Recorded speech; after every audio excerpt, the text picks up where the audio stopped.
Subcommittee will come to order. Today's hearing is on economic development administration and how we can improve its effectiveness and maximize job creation. I appreciate Assistant Secretary Fernandez and Mr. Scheer for being here today. I'd also like to welcome our local and private sector witnesses who will testify later on this important topic. In particular, I'm thankful for the participation of Mr. Spar, who's President and CEO of Merced County Economic Development Corporation, which serves many of my constituents in the interest of the Central Valley. Mr. Spar and the other witnesses have firsthand knowledge of the impact that this economy has had on many communities around our nation. With high unemployment rates, large deficits, and an out-of-control debt that we are trying to get a handle on, we must ensure federal economic development programs are targeted, streamlined, and effective.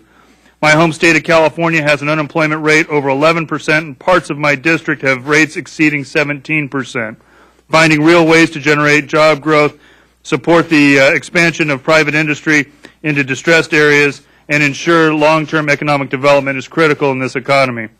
We hear talk about creating jobs through federal spending, but all too often these jobs never materialize or they're short-lived. When EDA was created in 1965, its fundamental mission was to create jobs and generate economic growth in distressed areas of our nation. Today, EDA carries out that mission through a number of different grant programs. These programs leverage non-federal and private sector dollars, recognizing that it is the private sector, and in particular small businesses, that are the engine of our economy. Studies have shown EDA's programs create jobs. For example, a study completed in 2008 by Grant Thornton indicates that EDA programs create jobs at an average cost of $4,000 per job. However, even given these studies, the GAO has raised key questions for consideration. In its March 2011 report, the GAO identified 80 programs in 4 different departments that did some form of economic development, including 8 EDA programs.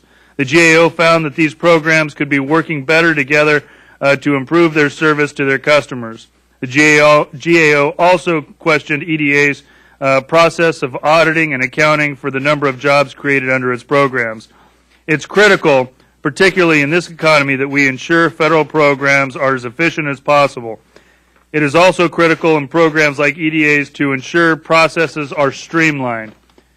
With many federal programs focusing on economic development, Congress must look at each program and find ways to streamline, reform, and, where necessary, consolidate. With that said, EDA is the only federal agency whose sole mission is to create jobs and spur economic growth nationally. While other agencies may have similar goals, those goals are typically tied to other policy objectives, and EDA tends to have the greatest flexibility in ensuring its dollars are spent to maximize job growth.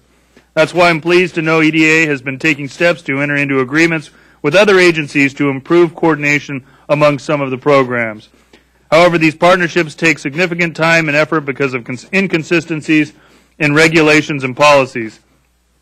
We must find a way to either consolidate programs or cut the bureaucratic hurdles to better and efficient coordination. I look forward to hearing from our witnesses today on these important issues. I'd now like to recognize Ranking Member Norton from the District of Columbia for 5 minutes to make any opening statement she may have.